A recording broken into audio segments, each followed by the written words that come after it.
Hi y'all, I'm gonna get started here. I came across some very interesting findings.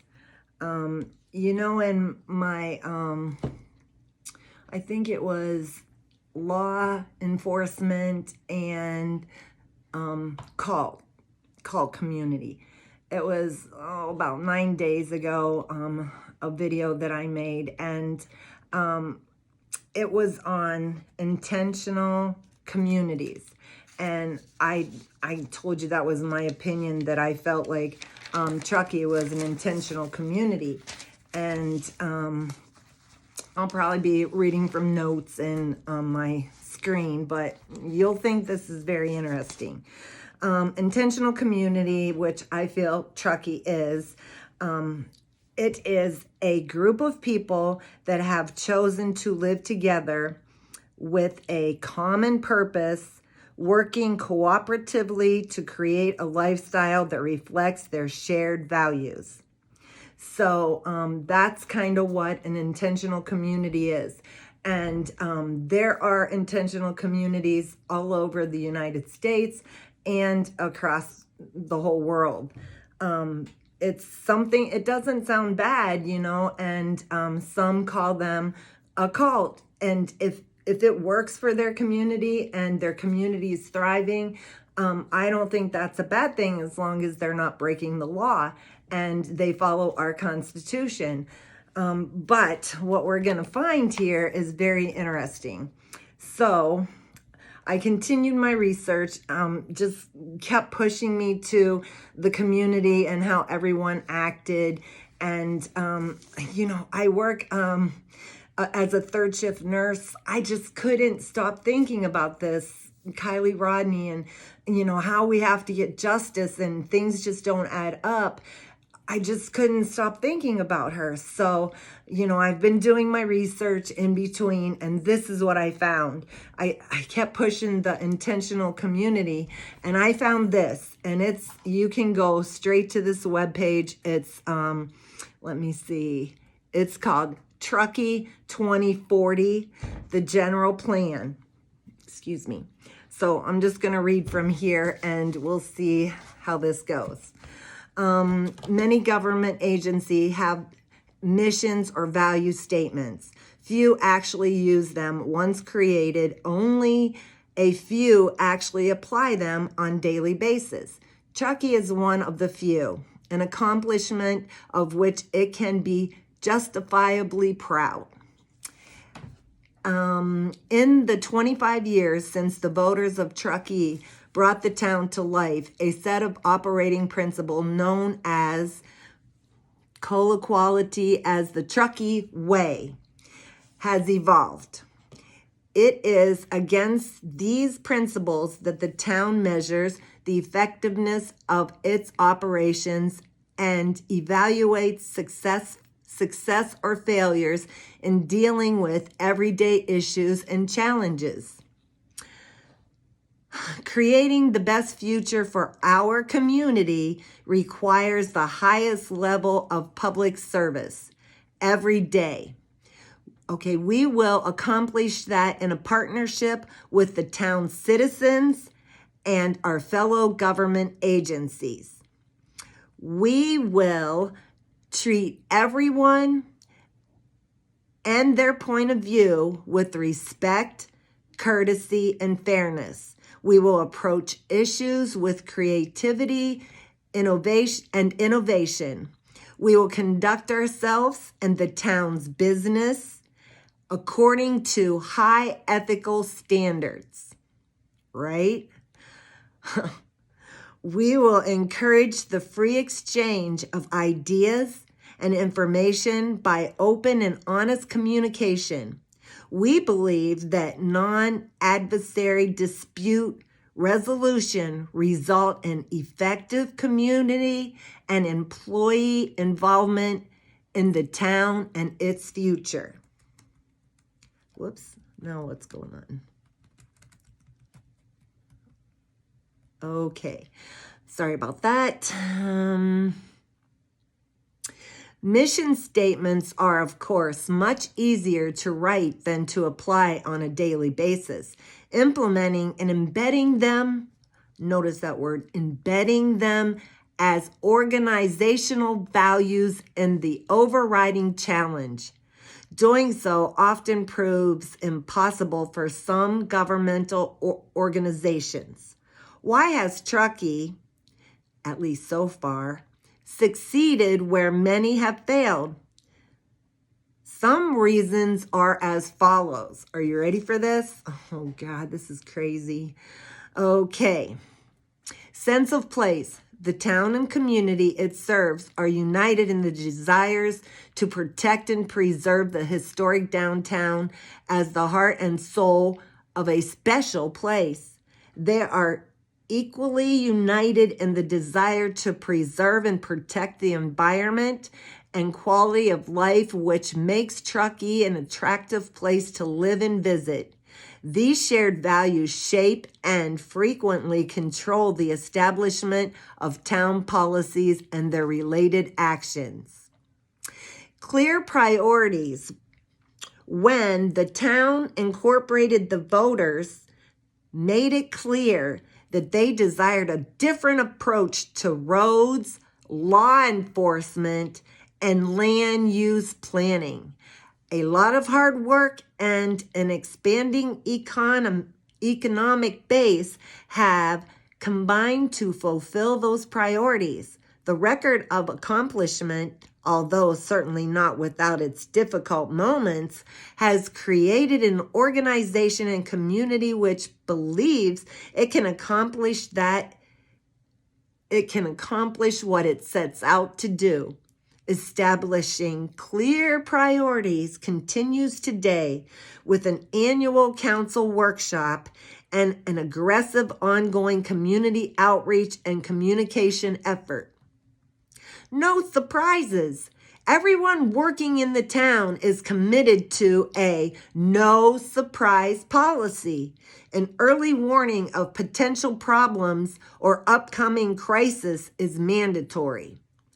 Community outreach and involvement. Although it may be a cliche to some, the town views itself as part of a larger family, which makes up the community.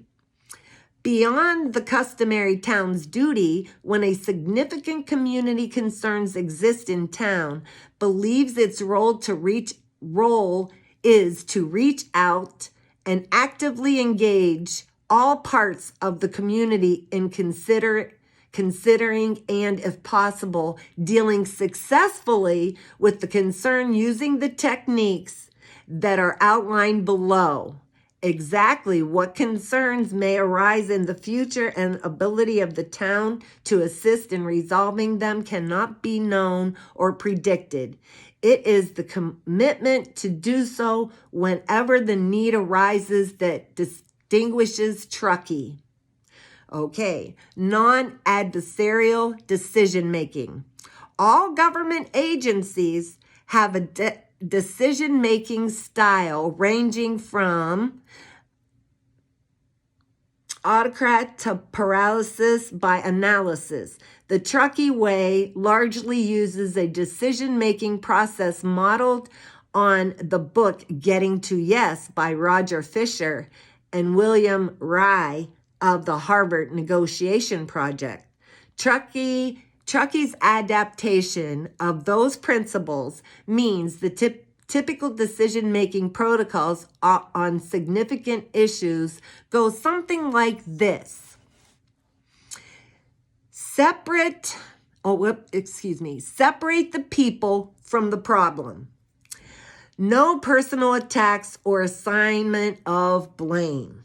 Isn't that kind of unique right there? No personal attacks or assignment of blame. Focus on the interests of those involved, not positions they may have taken. The process will not have a win-lose outcome. These are crazy. Invent options of mutual gain. Initially, nothing is off the table or will not be considered. Nothing. Invent, can you believe this? Invent options of a mutual plan. Initially, nothing is off the table and will be considered. Use objective criteria to create a measurable potential options and solutions. Emotions and previous baggage must be left at the door for the process to succeed. So, pretty much, Lindsay, leave your emotions at the door and think of the town and our community, right? No emotions, right? Okay, so seek first to understand, then speak to be understood, listen actively, communicate openly, and transparently. That's very interesting. Okay, solutions are built upon establishing trust and working relationships between interested and sometimes hostile participants. As with any dispute resolution mechanism, applying these principles does not always work. You think? That's where we come in. We can do this. Okay. It is, however, to be generally preferred over generally preferred over the other alternatives available to the town. Applying the Truckee way is not easy and requires constant commitment and efforts. The reward to date for both the town and the community have proven well worth the cost. All about money, all about money. And I have it as far as the mayor, town council. I can't remember. The prosecuting attorney. I have it that far, but I just have this gut feeling that it goes even higher than that. But I haven't got that far yet. Let's see. The purpose of this memo is to keep the memory and techniques of that success alive for future council members, commissioners, and town employees. I think that's a very interesting document, right? Okay, this is the other one I found. I'll give you links to these, but this is the other one that I found, and I'm not going to read this complete document, but I'll read most of it to you, and you can go check it out for yourself if you want. Truckee is the 5th supervisory district of Nevada County, and the county seat is located in Nevada City, California. Donner Lake is located within the town's limit, and Donner Pass, which runs over the summit of the Sierra Nevada, is just west of the town's limit. The voters of Truckee approved its incorporation in 1993. Truckee joined a select group of communities, which have chosen to be known as a town rather than a city. While there were many reasons to vote for incorporation, the most discussed issues were desire for roads, road improvement, a strong locally based land use planning process, and improved law enforcement. I think they talked about this in that document. There are 2 types of cities: California general law and charter. Truckee originally incorporated general law, was incorporated as a general law city. General law cities can, for the most part, do those things which the state law allows. There is little independent local authority. Recognizing that in 1995, Truckee voters chose to become a charter city. A charter is the equivalent of a local constitution by which the voters grant the town council authority to act independently, money, of the state on purely local issues called municipal affairs. That power is not absolute and can be preempted by the action of the state legislature on issues statewide concerns. The town council has used the authority granted by voters to reduce the cost of public projects, regulations, to address local issues, and promote the construction of affordable housing, which is some of these homes they're building with, like they'll buy a piece of property, a 5-acre piece of property, and put these homes on it that is like a commune. You'll have to read about it, but it has like, you know, so many bedrooms, and you own, well, I don't think it's so many bedrooms, but you'll have to look it up. But you own your little area, and it's like commune living. And there's, you know, several pieces of property that's slated for those kind of living arrangements. You own the home, but the land you share with all the other people that buy into this community. It's interesting, to say the least. Okay, chose to become a charter city. Let's see, where did I leave off? Only the voters can change or amend the charter. If the town council or interested citizens follow the appropriate procedures, a measure can be placed on an election ballot for voter consideration and approved by majority vote. Truckee, this is interesting. Truckee is governed by a council, manager form of government. Citizens elect 5 local individuals to serve as the town council, who will serve for 4 years, overlapping terms. Newly elected council members are seated at the first regular council meeting in December, which is also when the council selects a member among them to serve as mayor and vice mayor. So, you know, just a few people have this immense control, right? Just a few. They control everything. Think about that. The town council appoints the town manager and the town attorney. The town manager serves the town like a chief executive officer, which we know he was just arrested and thrown out of office. The town manager is responsible for all employees, and though town staff carry out the policy direction of the town council. The council primarily responsible is to set town policy and ensure it's carried out. Town staff policies set by the council include land use, zoning, and all properties in town. Each of the 5 Truckee council members appoint a planning commissioner to sit on the planning commission. Planning commission is responsible for reviewing proposed developments and related projects to ensure they comply with Truckee guidelines, including the general plan.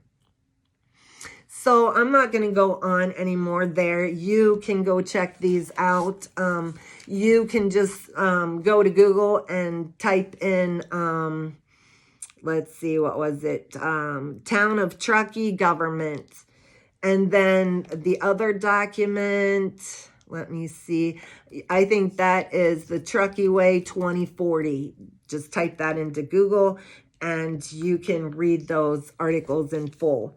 What was I going to tell you here before I close up? I just thought that was so interesting, and I'm still going to go dive into this more.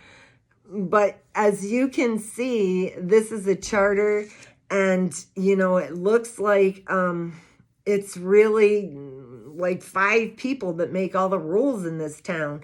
The other thing that I thought was interesting, whenever there's an incident, such as this in a town of 16,000, you would think that you would see your mayor, council members, or your prosecuting attorney, or somebody come out and say this is tragic, and give a little speech, but we haven't heard anything. Everything's been quiet. I think that the more heat we put on this, just keep going and keep it out there is really important, because I just think that I think they're running scared right now. As you know, we have so many, I call them false flags. We know it all started with law enforcement, but then there are people that are just inserting themselves into this situation. We have Zaname, who jumped in here in the beginning, and she kind of faded off, and Ronnie and Tony, they are kind of in the background, in the shadows. Then we have Sam and the other teenagers with all their deception and how they take control of the situation, because this town's all together. It's kind of weird how even the police officers didn't hesitate to let Sammy take over. It's just so weird. It's just weird.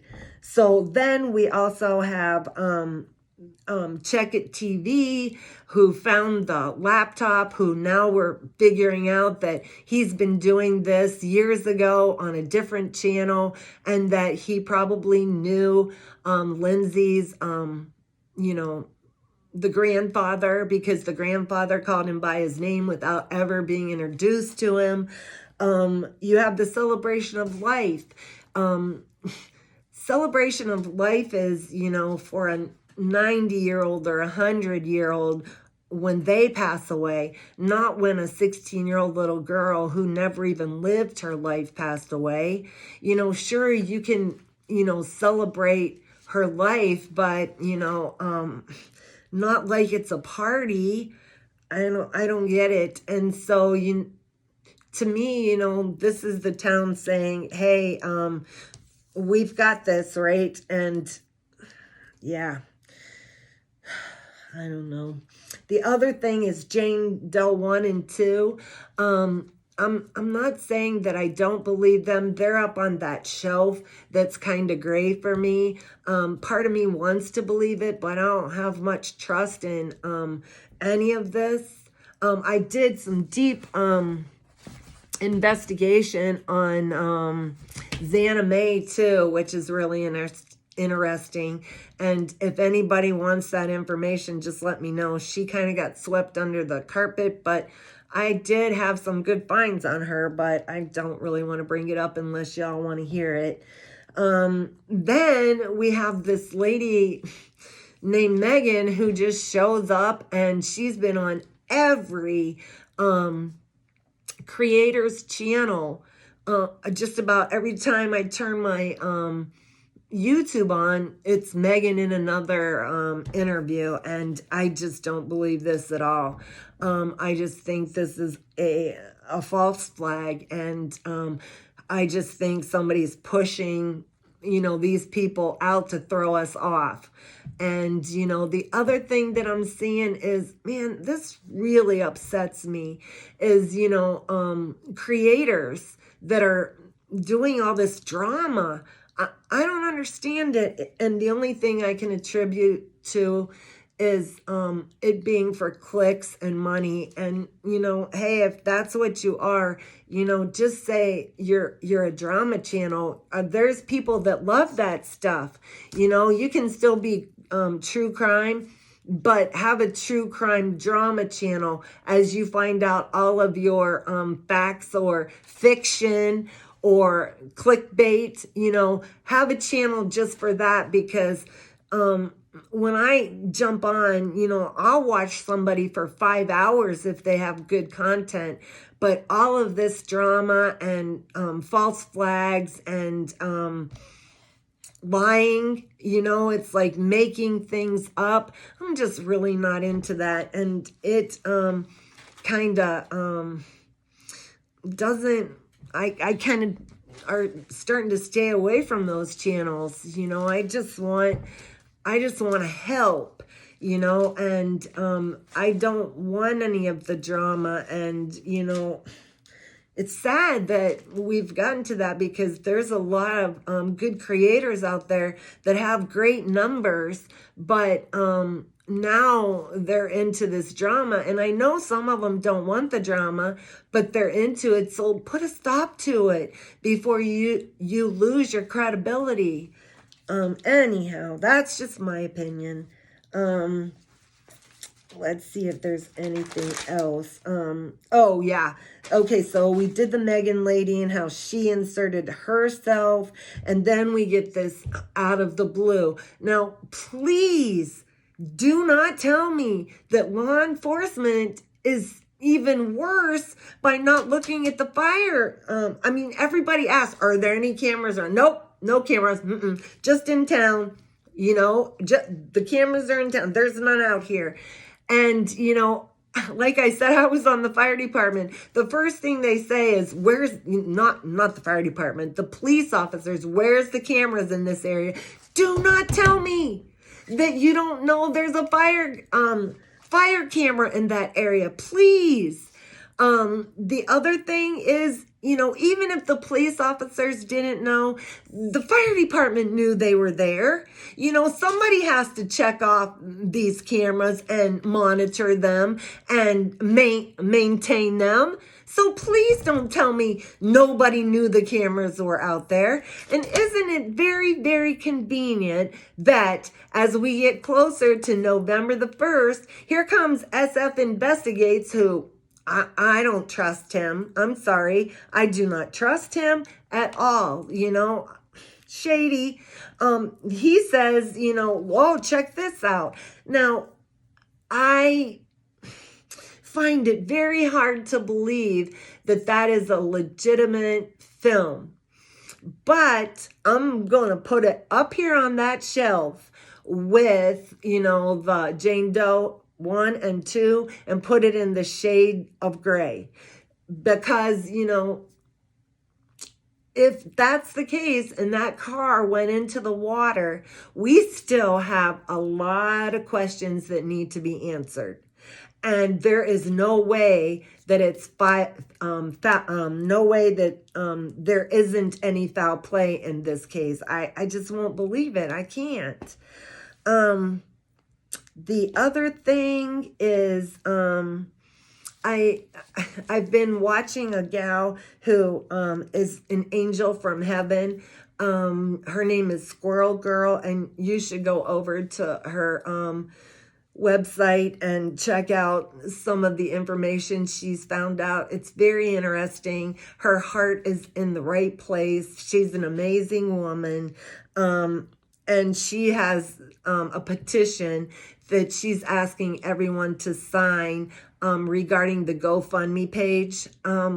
She feels that money should go to AWP. That's what it was started for. The GoFundMe was started for the recovery of Kylie's body. If somebody could find Kylie's body, they would get that money. And then they changed it to go to the family. Well, many people, didn't donate the money to go to the family. They donated the money, to find Kylie, and the persons who found Kylie was AWP, and she is an amazing woman. So I think you should check out her channel. Now, I just have a couple more things. I think this all is going to go back to follow the money, follow the money. And, we are seeing how this government, or whatever it is, intentional community, runs things. Now, you have to think about Kylie's case, she went into the water, and we all find it hard to believe that, no one found her the very next day or whatever, because she was only 14 feet down and people were all around that area. But this community, as we just read about, they are, have a problem, turn it into a profitable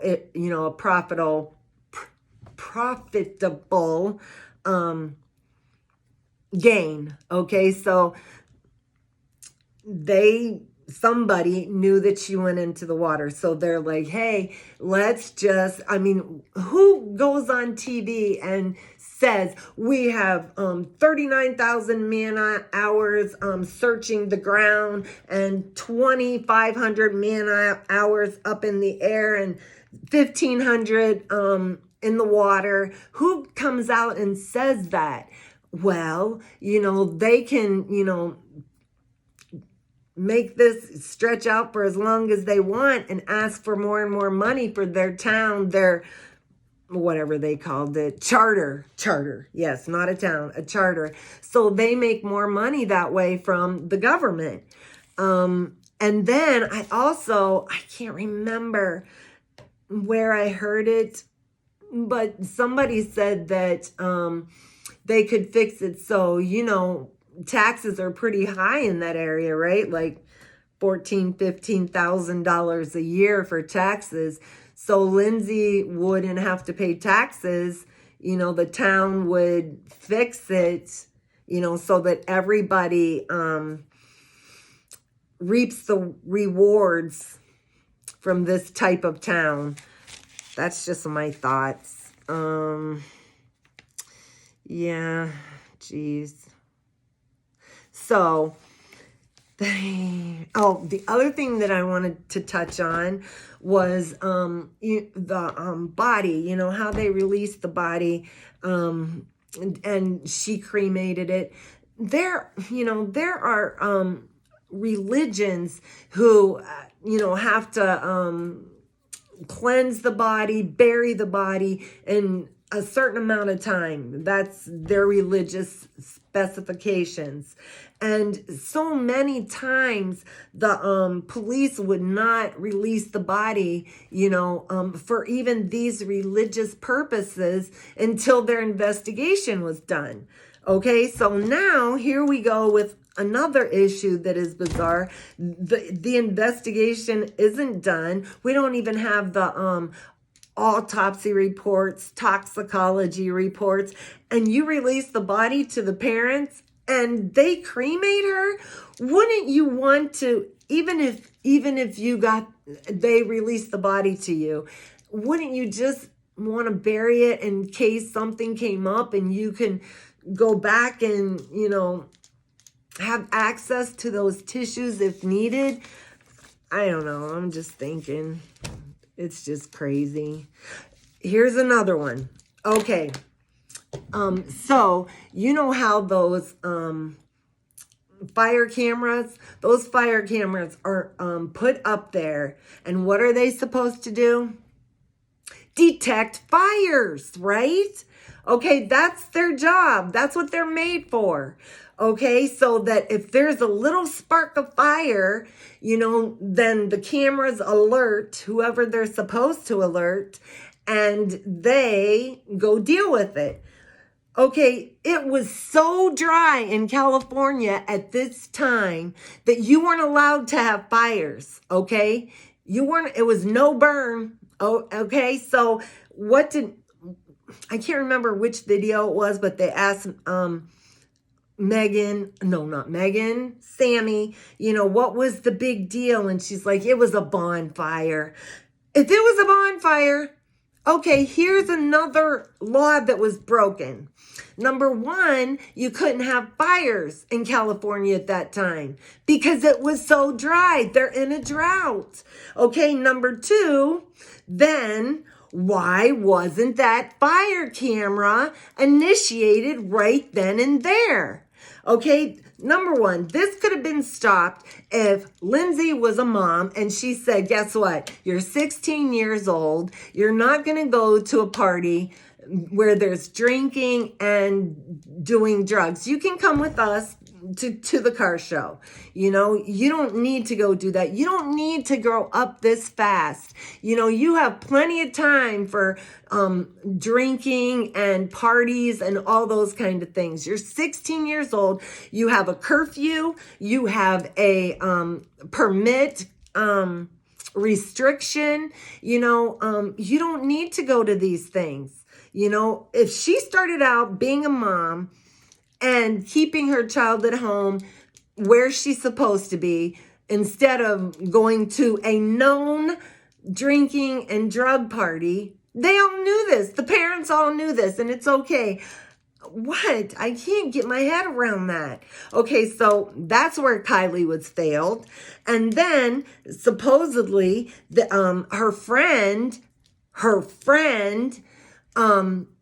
leaves her because she's so wasted and drunk that she didn't feel safe driving with her friend. She leaves her friend, who is wasted and drunk, there with strangers, you know, pretty much, because, you know, she didn't go to that school. She didn't know some of those people. Even Mags was afraid of those people, but she left her there. So her mom failed her. A friend's acquaintance failed her. The fire cameras failed her. Then, oh God, this is just, is this for real? You know, I don't get it.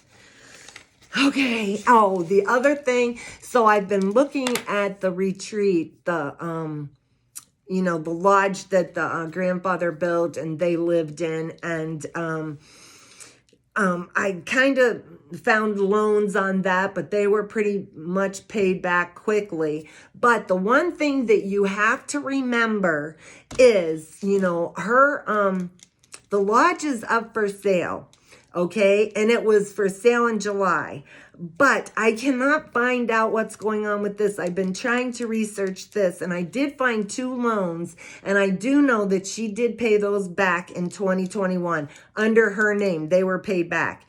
But if you look at this lodge, it's for sale for $1.75 million cash. Who has cash? Who has that much cash? Nobody. She doesn't want anybody to have that cash. There is some kind of loan or something, you know, somebody said, you know, this has to be for sale because I think she owes money somewhere and they're saying, hey, put it up for sale. So that's why she did it cash, 1.75 million cash. But I'm still kind of researching this. This part's not easy, but I'm going to keep looking. Let's see. And, you know, just an FYI, it wasn't Kylie who was celebrated. It's this community who was celebrating, because I'm sure that, you know, they thought that there was going to be this huge payout. And I think that if we went and we looked, well, now that, you know, this community is involved in this, I think it's important that we stay involved in this. And this may, I hope, throw a wrench in their thought process. But this community, we need to go and look at how much each of them are receiving right now, how much the mayor makes, how much, you know, the vice mayor makes, the town council, see what their salary is. And then let's wait maybe a year and see if those salaries go up. It would be interesting to see if that happened, you know, because, you know, the billing that they could get, you know, on an incident like this by all the man hours that they were billing to the state would be interesting, but that's just my thought.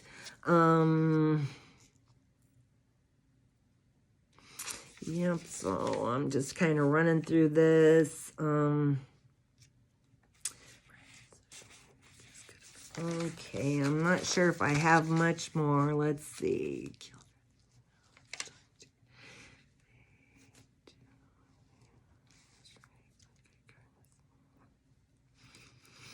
So I think that's all I have for now. I'm going to keep investigating.